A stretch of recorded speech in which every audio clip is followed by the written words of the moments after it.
Bonjour les sixièmes. Donc l'objectif de la vidéo est de vous expliquer comment on classe les animaux en fonction de la méthode vue en cours qui est celle de Monsieur Lecointre. Alors, la problématique est la suivante. Lorsque vous mettez de l'ordre dans le monde animal, donc je prendrai ici quand même des animaux qui n'existent pas dans la nature, mais plutôt des animaux imaginaires qu'on appelle des shadocks. Donc ceux qui sont nés dans les années 70 verront de quoi je parle. Mais toujours est-il que la problématique est la suivante. Lorsque vous mettez de l'ordre dans le monde animal, vous pouvez les ranger de différentes façons, selon vos propres critères. Autrement dit, là, je vais essayer de ranger ces animaux, les shadocks, avec un critère qui est celui de la couleur. Donc je peux les rassembler par couleur. Et j'obtiens donc trois ensembles. Un premier ensemble avec une couleur bigarrée, c'est-à-dire deux couleurs. Ceux qui sont de couleur verte et enfin un ensemble qui comprend ceux qui sont de couleur orangée.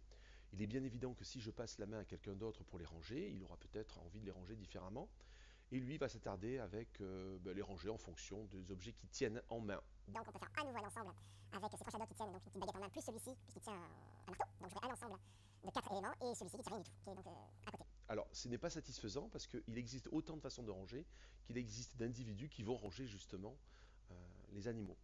Donc c'est pour ça qu'on va s'appuyer sur une méthode qui est celle de Monsieur Lecointre pour que tout le monde ait exactement le même rangement. Alors on parle de rangement, mais en réalité on va utiliser préférentiellement le mot classification parce que il va y avoir des conséquences explicatives sur le monde vivant. Et on verra ça dans une autre vidéo ou en cours plus tard. Dans ce contexte-là, comment peut-on rendre compte de l'ordre dans le monde vivant? Eh bien, on va utiliser des caractères, mais ces caractères, au lieu de se les choisir chacun dans son coin, on va utiliser ceux qui sont donnés par les scientifiques et tout le monde prendra les mêmes. Pour ce faire et pour observer cette distribution des caractères à l'intérieur même de la collection, on va utiliser un tableau à double entrée, donc celui-ci, avec des colonnes que vous avez là, et ici des rangs. Et on va rentrer les différents titres. Autrement dit, on va mettre sur le côté les caractères donnés par les scientifiques. Donc je vais prendre ces derniers, je vais les placer ici. Voilà.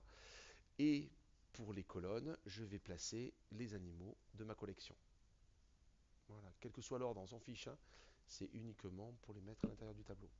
Et ensuite, je les observe attentivement et je regarde s'ils possèdent le caractère. Lorsqu'ils ont le caractère précisé, je mets une croix. Et lorsqu'ils, bien évidemment, ils n'ont pas le caractère, je ne mets aucune croix. C'est ce que je vais m'empresser de faire de suite. Voilà. Donc le premier a bien évidemment un bec, le second j'observe ici la présence d'un bec, le troisième il en a un, le quatrième sans hésitation et le cinquième aussi. Donc tous les animaux de ma collection possèdent un bec, je passe au caractère suivant, autrement dit la présence d'œil. Dieu d'ailleurs. Le premier, ben non, il n'y en a pas. Hein. Donc le second, j'observe qu'il en a. Le troisième, idem, idem et idem. Donc je peux passer à l'avant-dernier caractère. Je regarde si ce caractère est distribué dans ma collection. Sur le premier animal, il n'y en a pas, donc je mets pas de croix. Dans le second, il y en a un, oui. Dans le troisième, rien du tout. Dans le quatrième et dans le cinquième, ils ont des pattes. Je passe au dernier caractère, avoir une queue en panache. Celui-ci, rien du tout. Celui-ci, oui. Voilà. Celui-ci a bien une queue, mais franchement, elle ne ressemble pas du tout au caractère précisé. Du coup, je ne vais rien mettre. Lui, il en a une, qui est précisée ici. Et lui, eh ben, lui il n'en a pas.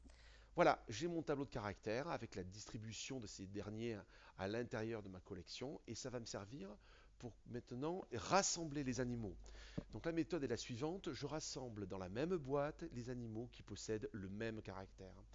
Autrement dit, sur sur ce premier attribut ou caractère, je vois qu'il rassemble tous les animaux. Je vais donc pouvoir constituer une très grande boîte dans laquelle je vais mettre tous mes animaux de la collection.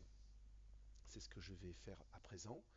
Je change de diapo. J'ai remis en haut ma distribution de mes caractères à l'intérieur des espèces que j'avais.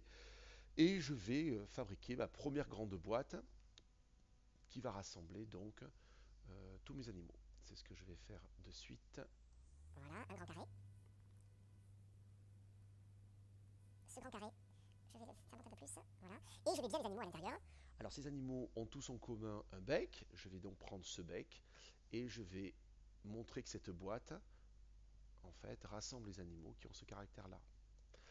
Ensuite, je passe à ma deuxième boîte. Donc la deuxième boîte, ce sont des animaux qui vont rassembler le même caractère, qui vont posséder pardon, le même caractère. Donc je regarde mon tableau, celui-ci possède ce caractère-là, avoir deux yeux, rassemble un grand nombre d'animaux, donc 4. Du coup, je vais pouvoir dresser à nouveau et schématiser ma boîte avec mon caractère à l'intérieur et je vais exclure ceux qui n'ont pas le caractère demandé. Autrement dit, si ce caractère sont les yeux, je vais exclure les animaux qui n'ont pas ces yeux. Hop, donc celui-ci n'en a pas et ceux-ci ont bien les yeux. Tous ces animaux ont en commun des yeux et tous ces animaux ont en commun avoir un bec. Je continue de rassembler mes animaux parce que je peux voir que je peux rassembler ceux qui ont des pattes. C'est effectivement le cas. Ici, je peux faire une boîte qui contient les trois animaux, trois Shadocks qui ont les pattes. Lui n'en a pas, je vais forcément l'exclure, mais je vais rassembler donc ces trois-là qui ont les pattes.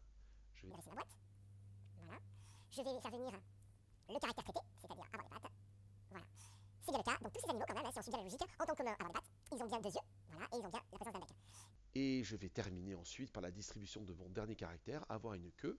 Ça tombe bien quand même dans ce cas-là parce que celui-ci n'en a pas. Donc je vais pouvoir le virer et conserver ces deux Shadocks.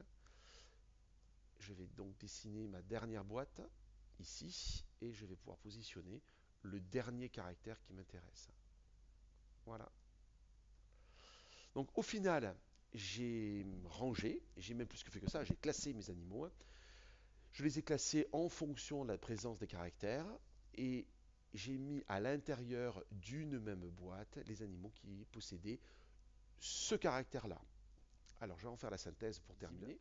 Donc comment classe-t-on les animaux? On va récapituler. Pour classer ces animaux, on va d'abord les observer, on va les regarder et attentivement pour savoir les caractères qu'ils possèdent. Dans le deuxième temps, on va remplir un tableau de caractères. Ce tableau de caractères, on va mettre une croix dans la case si l'animal possède le caractère donné. Je précise que les caractères qui sont utilisés ne sont pas choisis par l'expérimentateur, mais plutôt on prend ceux qui sont donnés par les scientifiques. Sinon, ça ne fonctionne pas, hein, clairement. Voilà. Dans un troisième temps, on ne met pas de croix si évidemment le caractère n'est pas distribué sur l'animal. Et dans un troisième temps, je vais regrouper les animaux dans la même boîte, dans un même ensemble, quand ils ont exactement le même caractère. Bon, ça c'est hyper important pour pouvoir réaliser cette classification. Voilà, donc on prend soin quand même de noter que ces boîtes ne peuvent pas évidemment se couper. Dans aucun moment j'ai des boîtes qui se sont superposées et un animal ne peut être en aucune manière distribué deux fois dans des boîtes séparées. Autrement dit, si je prends la collection que j'ai faite tout à l'heure et que je vous la montre ici, voilà, un animal est situé dans une boîte, pour une deuxième, troisième, quatrième, mais il n'est présent qu'une seule fois. Autrement dit, dans ma collection des animaux présentés, je ne vois qu'un seul animal, il est présenté bien qu'une seule fois et pas deux fois. Voilà, j'en ai terminé pour la classification des animaux. Évidemment, il vous reste, vous, à classer les animaux lors de l'activité, celle que nous avons fait en cours, et je vous ramène donc à tout ce que nous avons fait ensemble. Voilà les sixièmes. Au revoir.